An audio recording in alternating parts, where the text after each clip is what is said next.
Hi, this is Billy D. If you enjoy this podcast, please like and subscribe. Let's grow NAIA basketball. Thank you. Cascade Hoops Talk, bringing the world NAIA basketball one podcast at a time.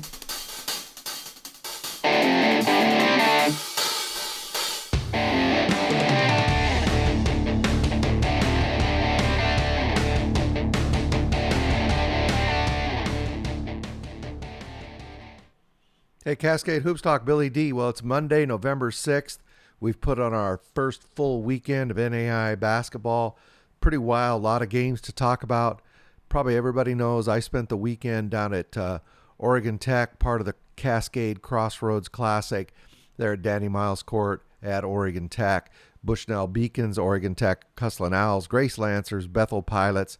2 great days of basketball, packed house every evening, and playoff type atmosphere in both night games. It was a lot of fun and saw some, as I said, some terrific NAIA basketball. But these are 4 great teams, excellent coaches, great cultures. So it was really enjoyable for myself and all the fans.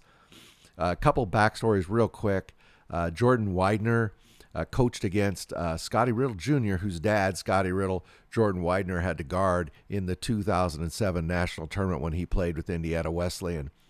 Drew Lutz was from Bethel Pilots. He was teammates with Dakota Reber, who has transferred over to Oregon Tech. He has to sit out this year, but they played together and were teammates at Incarnate Word. And then third that I thought was really cool, Grace Lancers head coach Scott Moore. He got his 100th win right there on Danny Miles Court, where the legendary Danny Miles won the majority of his 1,040 wins. What a great place to get your 100th win. Congratulations to Coach Moore. We're going to take a quick listen to Steve Drabyn talk about the weekend. I got Steve Drabyn here, head men's basketball coach, Bethel Pilots. Well, I just talked to a couple of your guys. It was a good rebound game. You're going to go home back 1-1. I'm curious from your standpoint, talk about what this weekend meant for your guys as the team developed. Yeah, it's great for our guys. Just the environment we got to play in front of last night. One of the best home crowds in the country here in Klamath Falls. They really support their team, Oregon Tech, and the student section was just good for our guys. I mean, I thought, they hit us with some punches, but we responded, got up. Absolutely. 5, 6, 7 times. So I'm really proud of our guys for that. Not many environments can we get that. So we had some young guys have to step up and get some good experience in a tough environment. Yeah, and then today we played Bushnell. Got off to a better start. That was our first key, was getting off to a good start, leading at the media. Nathan Ayert's got us going. Wow, he was great early. Played with confidence. We talked about shooting 2 inches higher. We were short on a lot of our threes, only 3 for 18 from 3 yesterday. Just get the ball up, and we did that. Yeah. And going 11 for 20. Wish we'd have had a couple of those last night. Yeah, I bet you did. But yeah, proud of our guys. Great experience. Come out here and play 2 good Cascade teams, and it's going to benefit us going forward. Talk a little about Bushnell. Just wouldn't go away, would they? You had them on the ropes. They didn't go away. Similar to last year, we just could not, Get hit that separation. Knockout blow, get that separation. Last year was, it'd be 14, then down to 6, 11 down to 3, and we were fortunate to extend it a little bit more today. But I thought our shot selection was not as good in the second half. And we took a lot of early marginal shots, which allowed them to get out and transition. And then our starting 5 defensively did not do a good job early in the second half. First 3 minutes of the second half, 3 of the most important minutes of the game, and we allowed them to score 6 straight times. So we put another group in, and they did a good job. Actually got 3 or 4 stops in a row to kind of get us back to where we need to be. I got to ask you, as a fan, as a spectator, it looked like that tough game last night that you guys were a little bit gassed in that second half. That altitude is something you're not. Were you feeling that? I noticed you were subbing the guys a little. The rotations were a little quicker. We tried to rotate guys in and out and just keep them fresh. And just with this elevation in 2 games, it's a tough turnaround. You played 7:30 last night, and tough physical grinded out game, and then you play at 3 o'clock the next day. That's tough. Trying to rotate them in and out, keep them fresh, and fortunate that we have depth where we can play some guys and not miss a beat too much. So it was good. Well, I thought it was a good weekend for the Pilots. You're going back 1-1, and the game you lost. I mean, that was an instant classic. It was a war, could have went either way. Yeah. But thanks for coming out. I hope you enjoyed the experience. Absolutely. Thanks so much, Billy D, for what you do for NAIA basketball. Best entertainment value in the country. There you go. It is the best entertainment value in America. Yeah. Thank you, Steve. Thanks, Billy D. Thank you very much, Steve Drabyn. That guy's a class guy. After their loss on Friday night, is a tight game, 2-point game. He came out with 2 players just a few minutes after the game. They were still in uniform. They came through the crowd to give us interviews. By the way, they're all up on YouTube, Cascade Hoops Talk. But really a class guy, does things right. We're going to go a little bit out of order. We're going to start with Grace, kind of finish up with the Cascade Crossroads tournament. Grace this weekend, they won both games. On Friday here, they beat Bushnell 87-59. Cade Gibbs, he had 14 points in that game. And then on Saturday, packed house, 2,000 people, hot as a pistol, playoff atmosphere, physical game, anything you want to ask for. It ended up 84-69. It's a close game, 6 to 12 points most of the night. And Grace, too many weapons they pulled away toward the end. Elijah Malone, 19 points, 9 rebounds. And why don't we take a listen to Cade Gibbs talk about this? Yes, sir. Hey, I got Cade Gibbs here, Grace Lancers basketball. That was a war upstairs. Yeah, it was. That looked like a physical game. Yeah, it really was. The refs were letting us get away with a little bit on both sides, so it did turn into a pretty physical game, but it was a lot of fun. Crowd was awesome. Yeah, it was. I'll tell you, as a spectator, it was an entertaining game. I thought that. I mean, you guys just have so many weapons. Talk about, how you guys. Every time somebody makes a little charge, I've seen you guys do this a lot. Every time somebody makes a little charge at you, you got an answer. Yeah, that's what Coach kind of preaches. He actually just talked about it in the locker room. Like, all of us were giving up a little bit to be on this team. Like, we could all be on different teams, probably doing a little more offensively, but we all give up a little more, knowing that we have faith in the next guy, that it can really be anybody's night. Like, anybody, any night can score 20. We've got like 7, 8 guys that can score 20 any night. So we all just have seen what each other can do and have faith in each other to produce when it matters most. Have you ever played with a group of guys that was as tight as this team? No, it's unbelievable, isn't it? It really is crazy. And I feel like every year now we've all been together for like 3 years. Obviously, we lost Frankie last year, but still, I feel like we just get tighter every single year. So, yeah, no, I've not. Well, what was your experience coming out here, playing out here? Was it what you expected? I honestly wasn't sure what to expect. I knew that the crowd would be really good, and that lived up to what I was expecting. The gym was awesome, and Oregon's been really cool. I've never been out here, so the scenery has been awesome. The house we're staying in has been awesome. It's been a really awesome trip. Well, really enjoyed having you guys out here. 2 games. You guys really executed well. Yeah, thank you guys so much for having us. It's great to watch you. That's Cade Gibbs, Grace Lancer basketball. Yeah, thank you. That was Cade Gibbs. Thank you very much. Thanks to the Grace Lancers. So let's go on with the top 25. Before we get to Arizona Christian, we're going to go back up. We got to go back to College of Idaho. They went into action this weekend. The defending national champions are 1-0 now. They beat Providence in Montana. Not easy to do. 82-53. Kind of thumped them. Samaji Morgan, he's a sophomore now. So first game of the year, he only has 18 points, 4 rebounds, 3 assists. This guy is going to be a competitor for Player of the Year, if not this year, next year. Great basketball player. Number 3, Arizona Christian. They're 2-0. They beat Rocky Mountain and 88-84, and then they beat Carroll of Montana 87-63. Trent Hudgens, 21 points, 8 rebounds in that Rocky Mountain game, and then Dennis Flowers, 17 points, 4 rebounds against Carroll. They go against Lewis Clark State on November 11th. Tune into that. LC State is much improved from last year. That's going to be a great game. Langston, they were idle. Georgetown, they go to 3-0. They beat Baker 81-70. Tommy Thomas, 24 points, 4 rebounds. And the next day on Saturday, they defeated Park 74-67. Kyran Jones, 17 points, 12 rebounders. That is the best 6'5" rebounder in the country. That dude can flat rebound.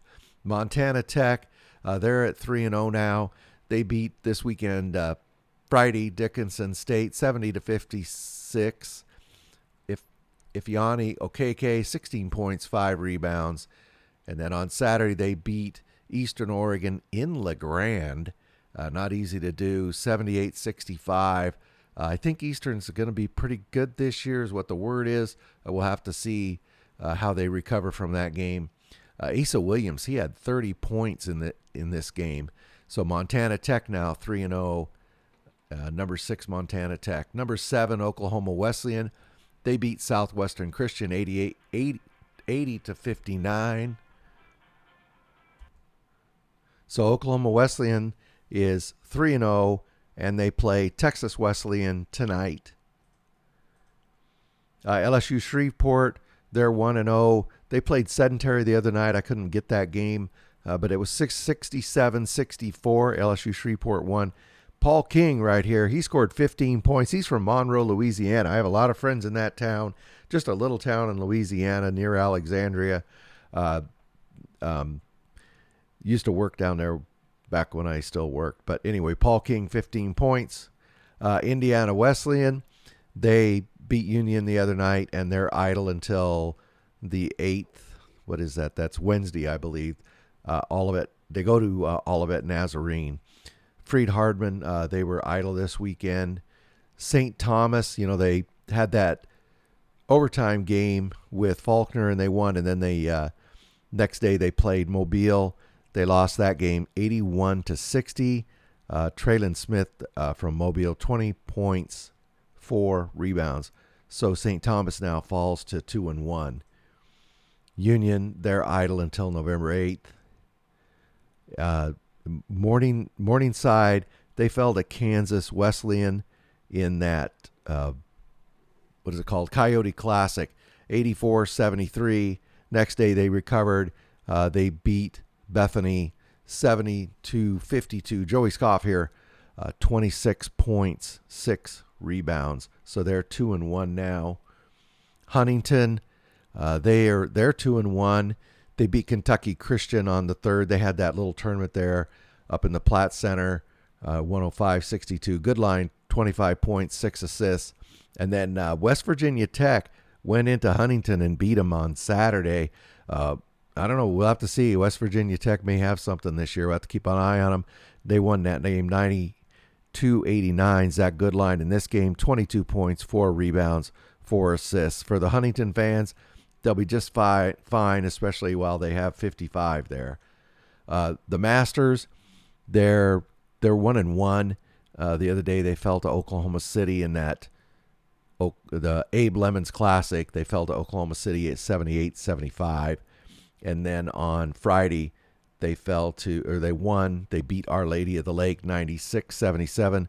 Caden Starr right here, 32 points, 10 rebounds. That's a double-double. And then look at this Windex, man. Jordan Caruso, 14 rebounds. Man, that's incredible.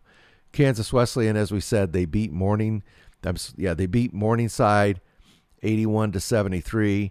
Jun Murdoch, 31 points, 6 rebounds, 10 assists. If I'm saying this young man's name wrong, just somebody correct me, and I don't want to say people's names wrong. They lost, however, on Saturday to Briarcliff, 96-89. Briarcliff's Matthew Stillwell, 31 points, 9 rebounds. That young man had an afternoon. So Kansas Wesleyan now is 2-2. Number 17, Mid-American Nazarene. Well, Coach Hepker is undefeated, 1-0. Mr. Ed Wright scored 34 points in their 101-95 win over Bethel. I'm going to keep this picture because I'm going to have to put this thing up a lot. Mark my words, this guy is going to have a great, great year. Wayland Baptist, they're 2-0. No, they're 3-0 because their schedule, another team, their schedule was messed up.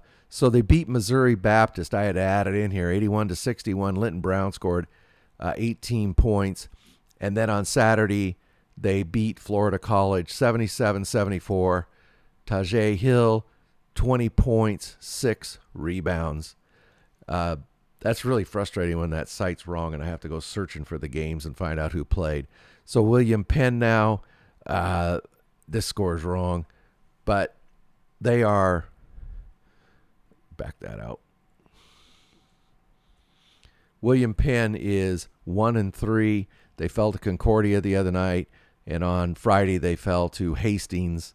I know that Coach Brown's going to work to get that together, but William Penn looks like they're in a bit of trouble, and they'll probably drop out of the ratings. A little bit surprising they're having this much of an issue this early in the season, but I'm not going to count Coach John Brown out at this point. Southwestern, they're 2-0, another team where they beat Randall. This was another game that wasn't on their NAIA schedule.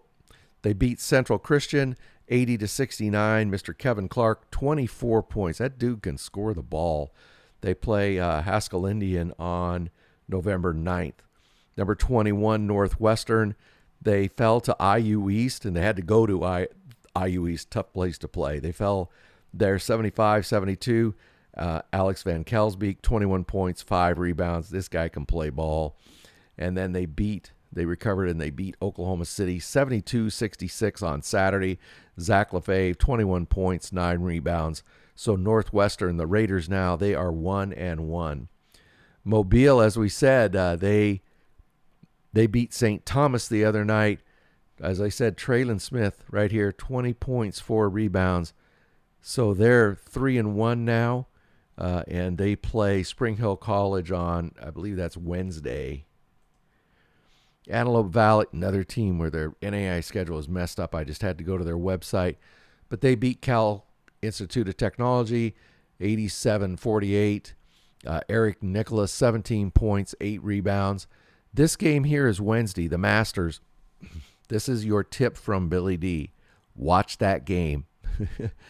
I'm just telling you, watch that game. I don't want to get myself in trouble, but I'm telling you, those two teams go at it.